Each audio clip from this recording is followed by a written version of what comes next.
Ce sera probablement son seul vrai contact avec la population mahoraise. Il sera très bref. Elisabeth Borne est copieusement huée par une centaine de manifestants à son arrivée en Grande Terre. Face au climat insurrectionnel qui règne sur l'île, les contacts directs avec la population sont réduits au strict minimum. Une visite de quelques heures menée au pas de charge en compagnie des ministres de la Santé et des Outre-mer. Colliers de fleurs, danses et chants traditionnels. Dès le matin, l'accueil organisé par les élus à l'aéroport suscite la colère des Mahorais. Mais pas le temps d'échanger.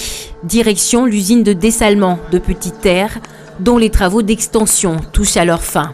Sont présents quelques élus et des représentants du syndicat et de la SMAE en charge de la gestion de l'eau.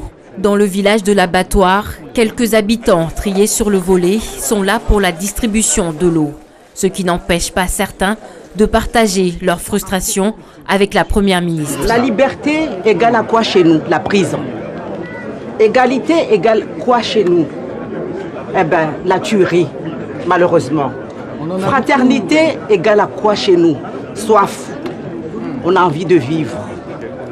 Dernière étape symbolique de la matinée sur les hauteurs de Koungou. C'est dans cette commune qu'a eu lieu le tout premier décasage de l'opération Wambushu. Les bandes passent par ici, vous avez vu que c'est difficile d'accès, pour prendre en étau les populations. Ici à Majicavo, le plus grand bidonville d'Europe accueille une population majoritairement étrangère. Elisabeth Borne est interpellée par cette femme comorienne. On va nous expulser de notre maison. On a besoin d'un endroit où vivre avec les enfants. Comment vous êtes retrouvés ici? On était aux Comores. On est arrivé ici et on a loué. Vous êtes précisément dans le cas d'espèce de quelqu'un qui arrive illégalement sur l'île et qui, par l'occupation, s'ouvre des droits. Et ça, pour la population à Mayotte, c'est intolérable. Sur le territoire, des moyens colossaux sont déployés dans la lutte contre l'immigration clandestine. 22 000 reconduites à la frontière sur l'année 2023 et 600 Kwassa arraisonnés et détruits. Elisabeth Borne a tenu à rencontrer les hommes et femmes engagés au quotidien dans cette mission. Une immigration qui pèse lourd dans le budget du 101e département. Et c'est au sein de l'hémicycle du conseil départemental qu'Elisabeth Borne s'adresse officiellement aux élus. Dans son discours, elle annonce le renforcement des moyens de lutte contre l'immigration clandestine avec l'opération Chikanda 2 et le gouvernement vient aussi au secours du département avec une convention de 150 millions d'euros pour renflouer les caisses.